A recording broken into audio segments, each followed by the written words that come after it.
Pulang dari rumah sakit, Bu Haji sama Pak Haji ini datang Mang ke rumah. Nengok kakak saya. Nengok, dia bawa orang Mang Pak Haji sama Bu Haji ini bawa orang pintar. Ngomong ke mama saya, Bu, ini saya bawa orang yang bisa ngobatin anak ibu. Semoga aja bisa membantu ya. Kayak gitu Mang Orang tua saya ya seneng. Gimana ya, bisa ada yang ngebantu juga kan. Akhirnya si orang pintar yang bawaan Pak Haji ini nih ngomong Mang ngelakuin kayak ritual gitu ke kakak saya tuh. Nggak tahu baca doa-doa apa. Terus ngomong lah, Bu, ini mau udah disenengin kuntil anak. Kuntil anaknya nggak mau lepas di tubuhnya AA. Udah saya coba pindah-pindahin nggak mau Bu.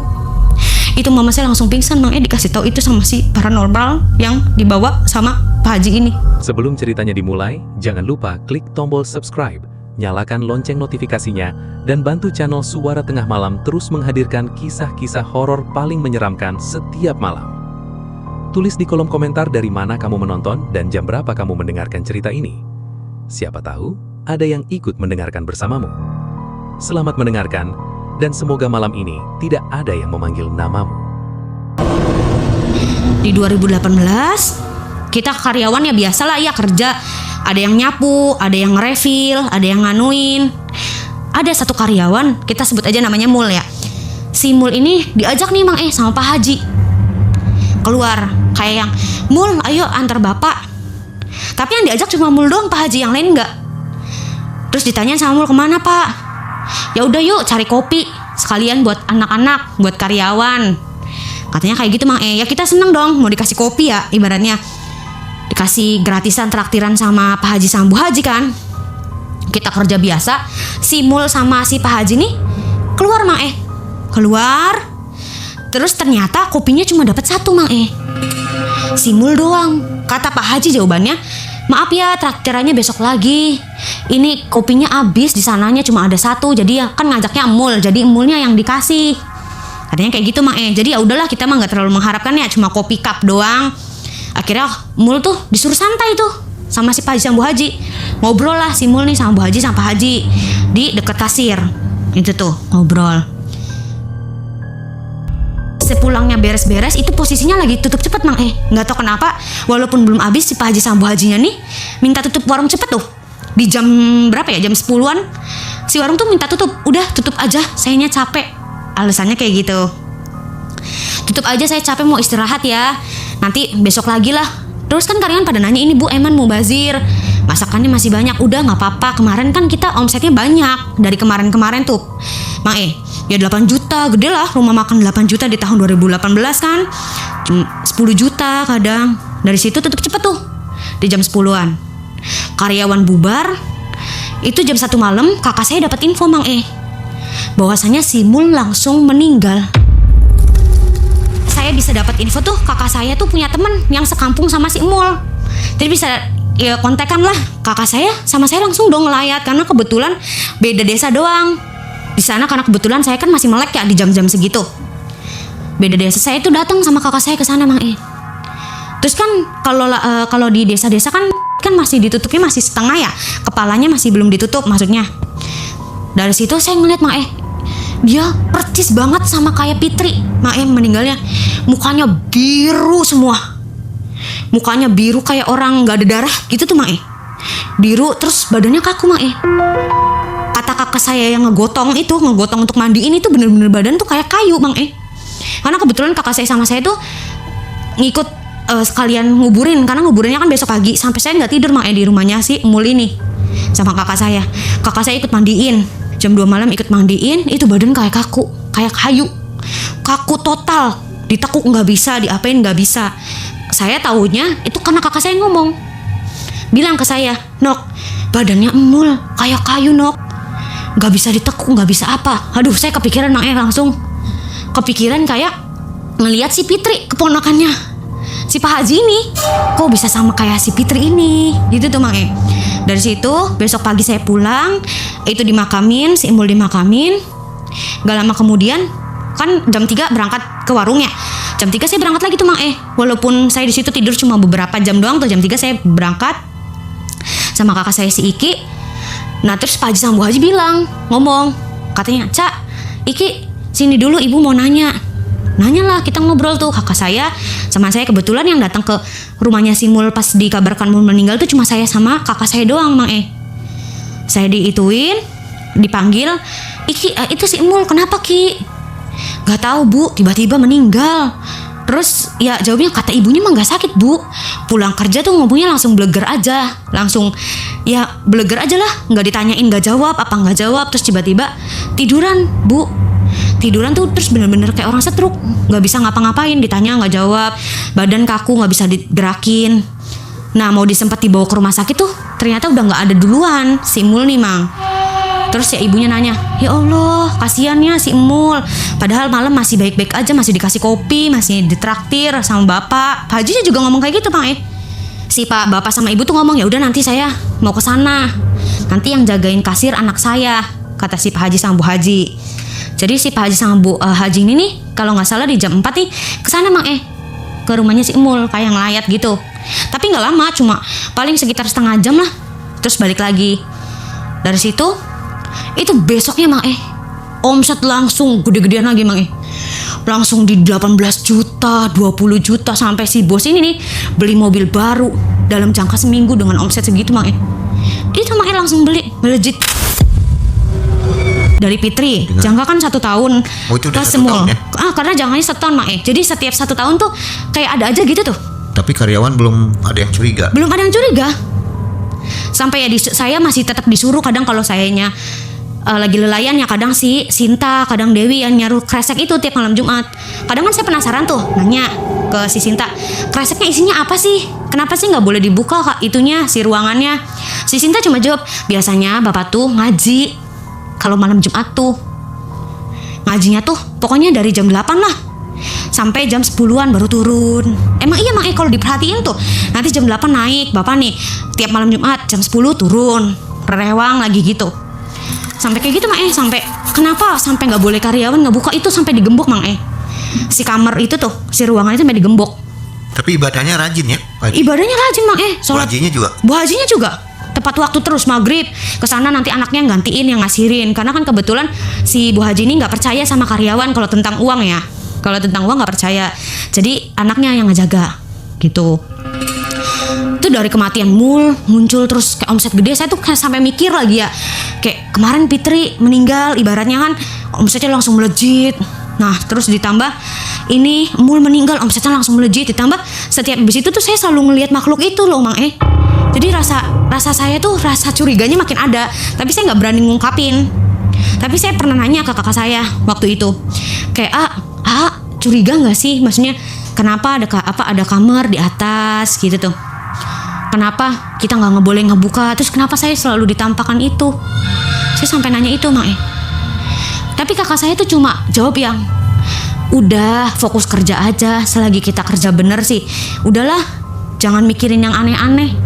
Pada satu ketika di 2019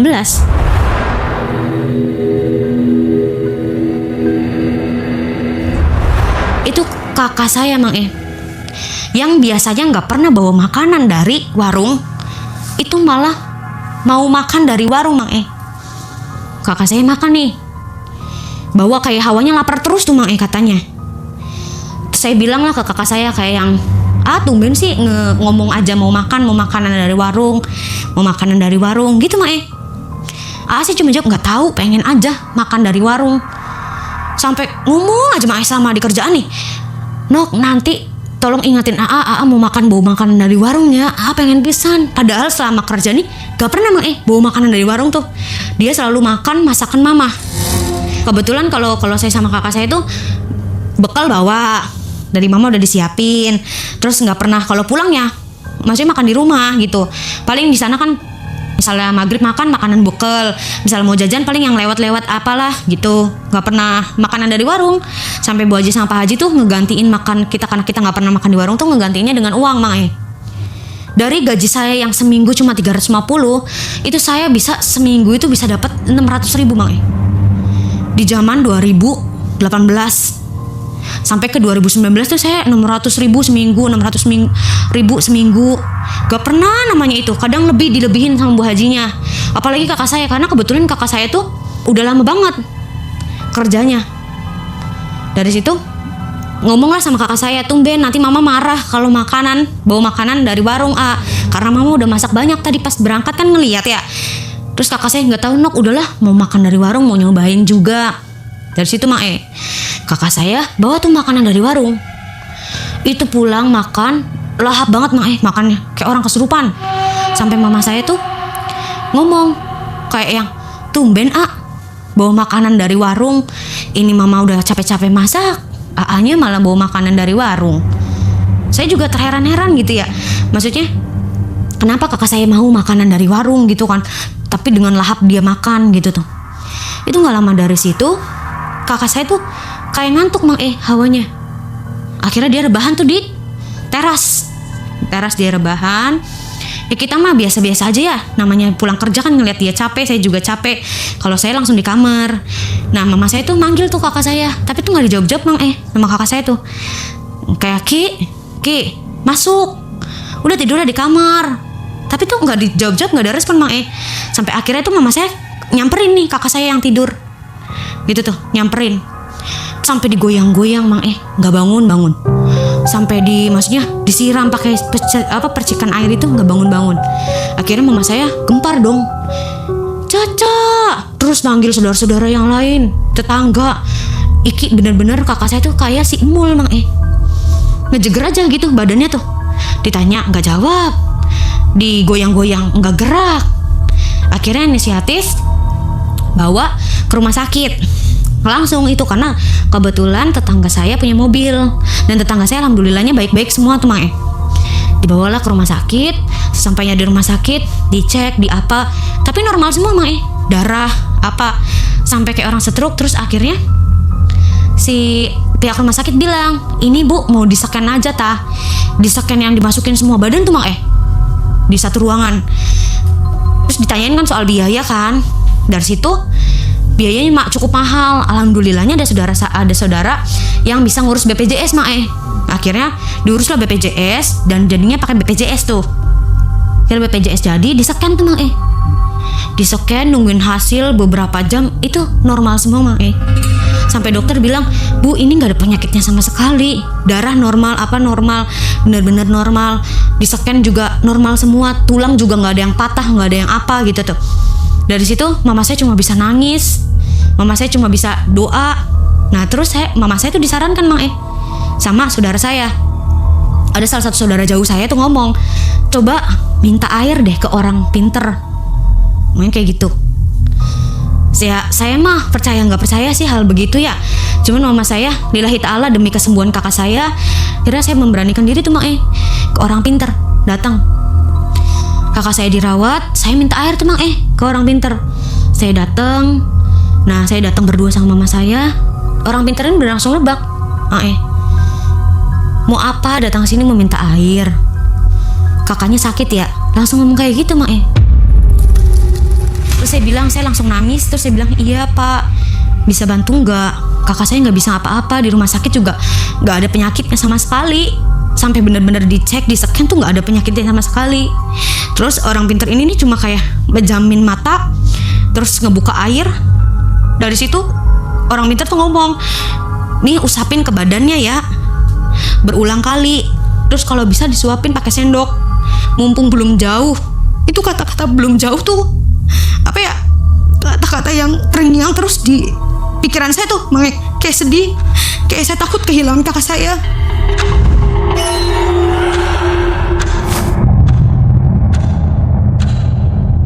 Orang pintar ini bilang, cepetan sekarang ke rumah sakit diusapin, mumpung belum jauh, mumpung masih bisa diselamatin. Akhirnya saya bergegas sama mama saya ke rumah sakit. Saya usapin semua ke badannya, dibalurin si air yang dari orang pintar ini. Terus saya minumin pelan-pelan. Itu dari minuman itu kakak saya bisa gerak si tangan, si jari bisa gerak. Saya tuh udah ngerasa lega, kayak alhamdulillah akhirnya ada mukjizat yang masih bisa nolong kakak saya. Tapi kakak saya masih belum bisa ngomong, belum bisa melek